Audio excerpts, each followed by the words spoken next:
I want to spend some time talking to you about the American preparation, the American military preparation for war against Iran. But before we get there, I'd be remiss if I didn't ask you questions about national security and the security of defense plans. So wouldn't operational plans for a military attack be considered secret and to be preserved from unwanted eyes, whether technically classified as classified or not? No, Judge, you're getting to something that's very important. And this entire event was a real surprise to me, because my experience, which goes back into the 90s and the early years of this century, was that any time a senior officer speaks to another senior officer or to a senior appointed official, Secretary of Defense, Undersecretary, whatever it happens to be, you conduct those conversations over secure lines. That it's automatic. And the reason for that is very simple, that while the stated objective or theme of the meeting may not be classified, inevitably you may go in or wander into that territory. It's natural because people have access to classified information. They bring that up. They discuss it because it impinges on the decision or on the planning. So whether or not, strictly speaking, you're holding a classified conversation, senior officials, as I said, always went through encrypted lines or secure lines. I've never seen anything like this before. Colonel, tell me if this comment from the Secretary of Defense is consistent with your own understanding of what you just described. You described a high level of acute awareness of the need to secure conversations about military movements. The Secretary of Defense has a slightly different view. Chris, cut number 13. Nobody's texting war plans. Well, I noticed this morning out came something that doesn't look like war plans. And as a matter of fact, they even changed the title to attack plans because they know it's not war plans. There's no units, no locations, no routes, no flight paths, no sources, no methods, no classified information. Put aside the body language. I mean, you can't really, well, what do you think of what he said? He's trying to gainsay the fact that this was an operational plan with timing and military equipment listed, but because it didn't include other things, somehow it doesn't fulfill the requirement of an attack plan. First of all, he's in territory he's not familiar with. Let's face it. Mr. Hegseth has not operated at high levels in the Department of Defense or in the Intelligence Committee or State Department or anywhere else that I'm familiar with. So I don't think he has the background and the experience that he probably needs to fully grasp what he's done. And obviously, he's trying to defend himself against attacks. And I certainly understand how he feels, because he's watching people attack him for what he considers to be modest or minor, in the way that people formerly attacked members of the Biden administration, where it was Lloyd Austin or somebody else on what he considers to be equally specious grounds. The point is, though, Judge, he's wrong.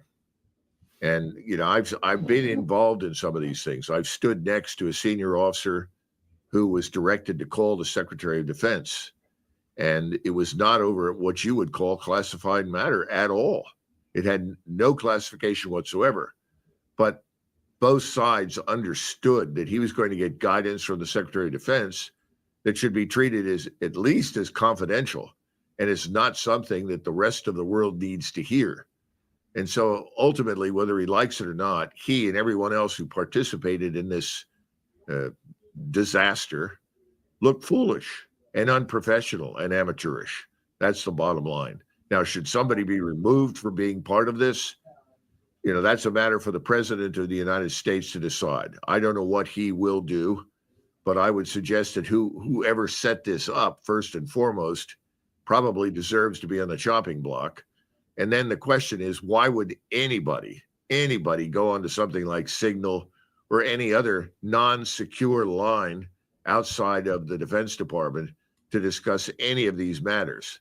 All of this bodes ill for the administration, makes us look foolish, and it actually robs the president to some extent of maneuver room when he makes decisions to do or Right. not do something. Right. Chris, run the clip of National Security Advisor Waltz with Laura Ingraham. Do we have that? So your staffer did not put his contact not. information. No, but how did it end up in your that's phone? what we're trying to. That's what we're trying to figure out. Okay, but that's a pretty big problem. That is what. That's what we've got the best technical minds, right? That's And that's disturbing. where I'm sure everybody out there has had a contact where it was said one person and then a different phone number. But you've never talked to him before, so how's the number on your phone? I mean, I'm not an expert in any of this, but it's just curious. How's the number on your phone? Well, if you have somebody else's contact and then then somehow it gets someone sucked sent in, you that it gets sucked contact. in. Was there someone else supposed to be on the chat that wasn't on the chat that you thought was? So on the the chat? person that I thought was on there was never on there. It was this Who guy. was that? What person? Well, I'm not. Look, okay. Laura, I take responsibility. I built the group. Okay. So, You know, this was not a 15-minute phone call, Colonel. This was a series of text messages that went on for a couple of days. That's Mike Waltz with Jeff Goldberg, the reporter for The Atlantic. I don't know Mr. Goldberg. I know a lot of conservative Republicans despise him. However, he was a mouthpiece for Vice President Cheney's pro-Iraq, pro-Afghanistan propaganda, if you will. I don't know if Waltz is going to be on the chopping block, but I think he made things worse with this nonsense about data being sucked from one phone to the next. I'd like you to watch Congressman Crow, himself a former Navy SEAL, interrogating Director Gabbard. She looks like she'd rather be anywhere else on the planet than listening to this. And I thought the interrogation was nothing short of brilliant. Cut number 10. Director Gabbard, I want to direct your attention again to the text chain where it says, just confirmed with CENTCOM, we are a go for mission launch. Does that indicate to you that there is about to be a military operation? Yes. Director Gabbard, earlier in this hearing, we heard about the DoD's classification standards. I want to now turn my attention to your classification standards. You're the Director of National Intelligence. The Office of the Director of National Intelligence classification guide says, quote, information providing indication or advance warning that the U.S. or its allies are preparing for an attack, end quote, is to be classified as top secret. Are you familiar with that? Yes. Director Gabbard, have the Houthis indicated an ability to shoot down American aircraft? Yes. They have in fact done so, haven't they?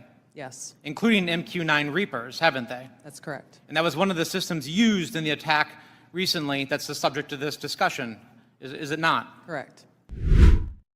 Colonel, can the case be made that the Secretary of State committed espionage by failing to safeguard military secrets? There are two, as you know, espionage statutes. One prohibits the willful failure to safeguard. The other prohibits the negligent failure to safeguard.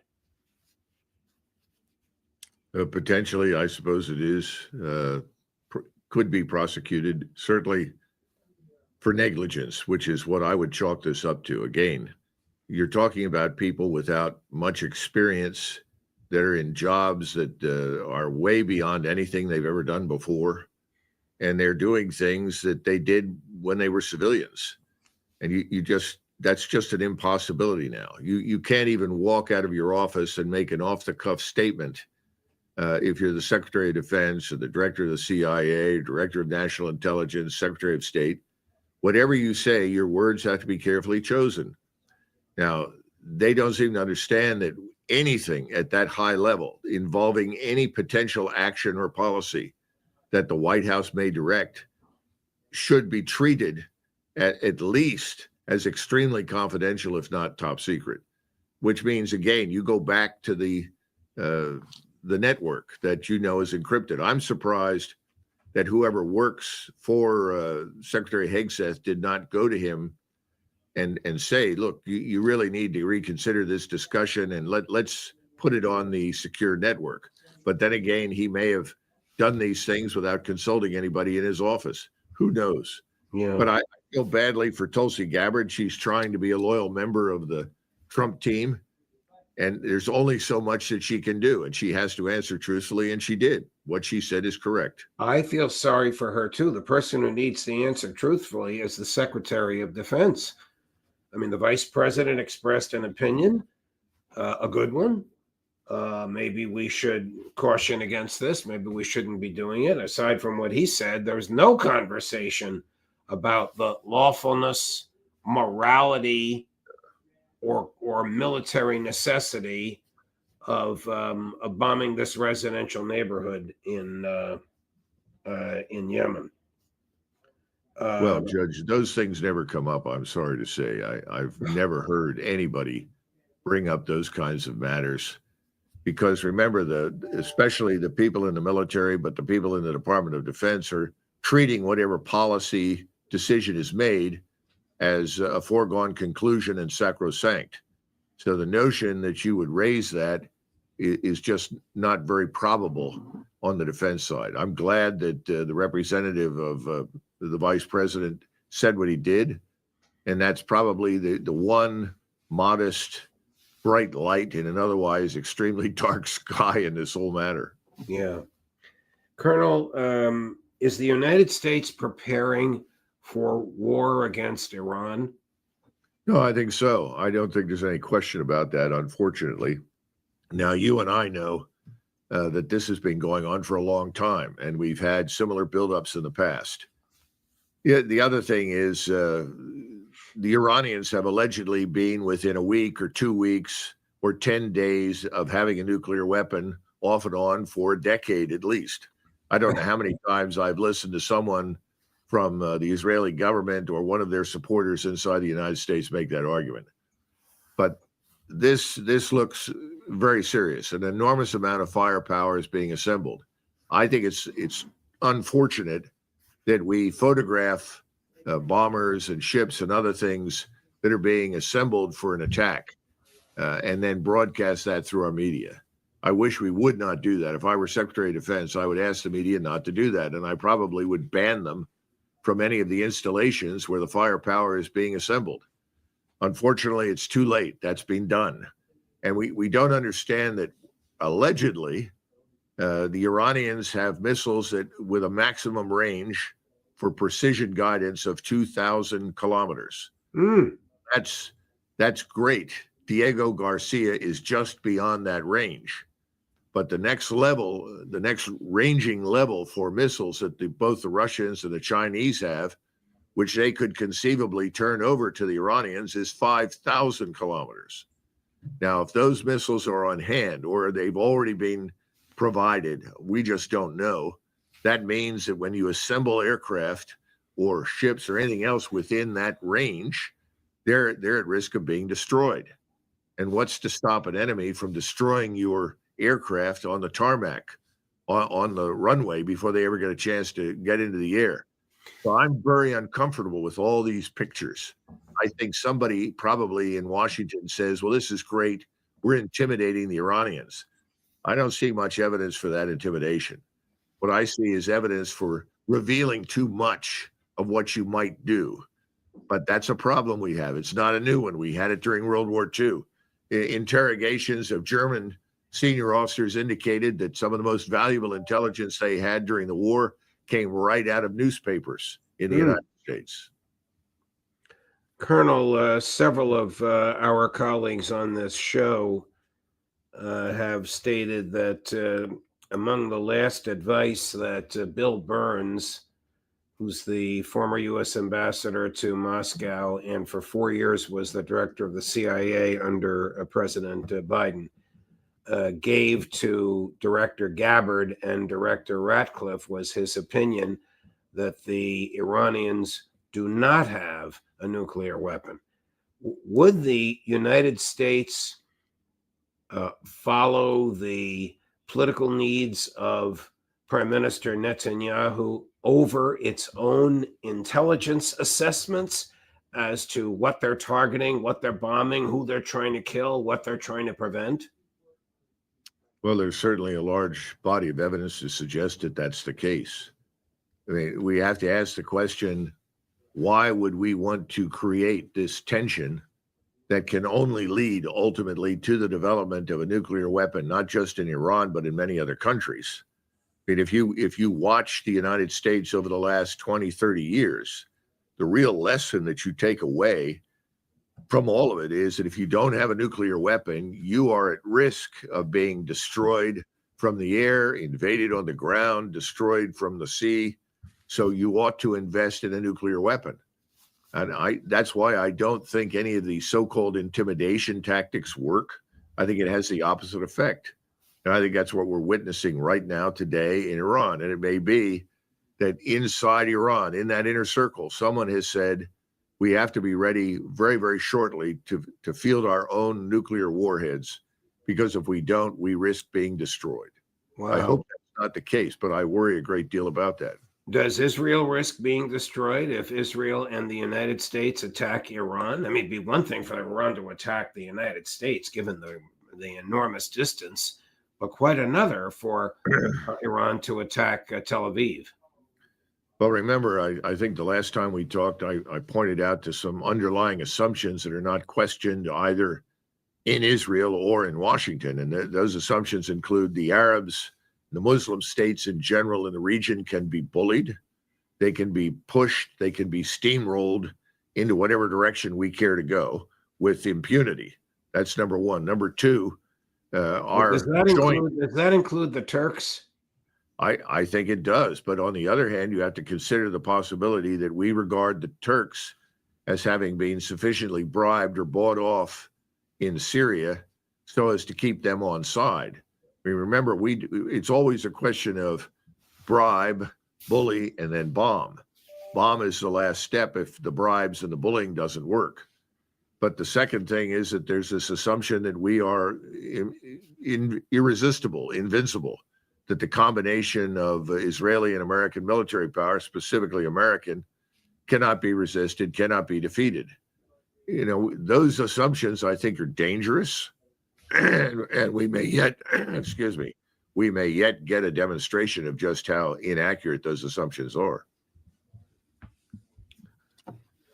Colonel, what do you think would be the reaction in Moscow or Beijing to an American attack on Tehran? I think Russia will stand by Iran. They have a mutual defense pact.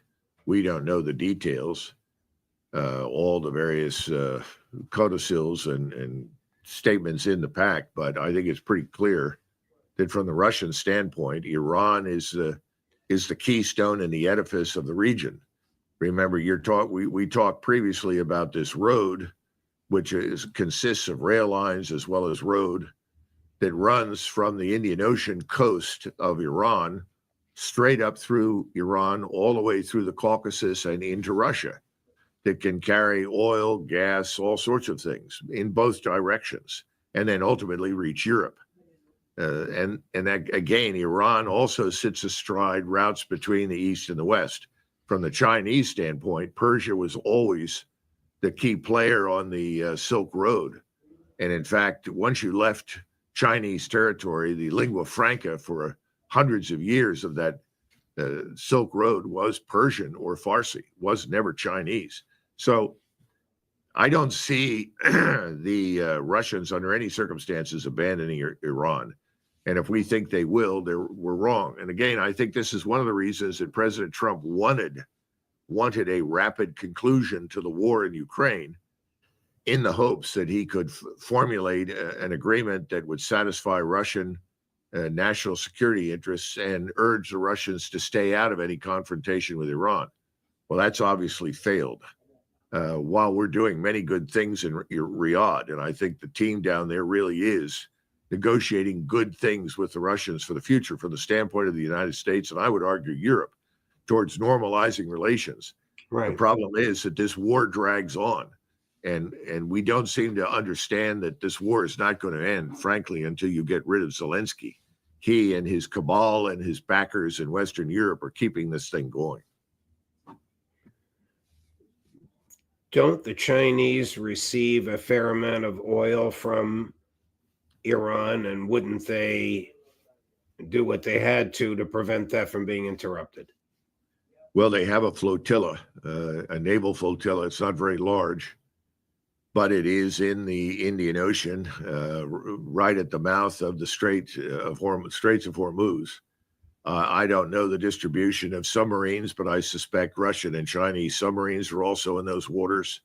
So yes, the Chinese absolutely oppose any obstruction of access to the Straits of Hormuz. By the way, so do the Koreans and the Japanese and others who depend on that oil and natural gas. I hope that gaggle of people on the text chat about which we spoke earlier in this conversation are intelligent enough to realize the risks of bombing Iran and to inform the president of those risks rather than blithely saying, as they seem to on the chat, with the exception of the vice president, whose hesitance I commend, tell us when you want the bombs to fly. I mean, they have to know what you're talking about. They have to understand the extraordinary risk of just blithely going along with what the Netanyahu regime wants. Well, you're addressing one problem, which is obviously the powerful influence of Netanyahu, the Israel lobby, on the White House and the Hill. That's clear. Right. There's another problem that is unspoken, but is unavoidable in this discussion, and that is that we tend to treat target sets delivered to us largely by the Air Force as a substitute for strategic planning. In other words, we've forgotten strategy. We've forgotten the questions of purpose, method, end state. We don't go down that road thoroughly enough so that you arrive at a destination that says, if you do X and Y, you have these potential outcomes, and you may not be able to control it. Instead, we look at target sets. Oh, look at the targets that we struck. That was mentioned during the text discussion, where they were celebrating the death of somebody that was supposedly a high-ranking member of the Yemeni or Houthi government. He went into a building to, quote unquote, see his girlfriend, and we destroyed the building. Treating that as a strategic outcome. That's not a strategic outcome. That does not get you somewhere. It does not promote a solution. It does not answer the questions of strategic interest. And this is the problem. There are too many people that have been treating target sets. We went through this in Vietnam. We bomb X, Y, and Z, and the enemy will understand. We'll send a message, and we'll bomb here, here, here, and the enemy will get it. It doesn't work. It failed in Vietnam. Ultimately, it failed in Iraq, which is why we ended up with this ground invasion, or at least that's an excuse for it. And I don't see much evidence that it's been successful anywhere else. These are not real strategic solutions. Sounds as though the president has not surrounded himself with people of a sufficient level of intellectual maturity and personal experience to delve into this deadly business of killing people overseas. It certainly the conversation sounded high schoolish to me, but I had a security clearance, but I never participated in a conversation involving killing people. No, I think you're right. And if you go back and read George Kennan's observations and comments on the discussions held in the kitchen cabinet with LBJ about Vietnam, he reached a similar conclusion and ultimately threw up his hands. In other words, it's very difficult for leaders in the United States that are very heavily dependent upon air and naval power to understand that those instrumentalities are not an answer to a strategic dilemma, that there has to be another way. That's why interests have to be understood. It's why we continue to not understand the Russians, because we're not really listening. We're too busy developing messages we want to send to them or messages to Iran. We don't listen. If you don't listen, you don't get any answers. And that's where we are right now. The answer then becomes a target set. Show me the target sets again. I want to make sure one more time. And you watch some a civilian appointee or an Air Force general who is just enthralled with the idea of bombing any opportunity they get and says, oh, well, this target, if we destroy this, that'll bring down the whole regime. If we hit these people here, that will decapitate the regime. How many times have we heard that nonsense? And how often does it fail? Every time.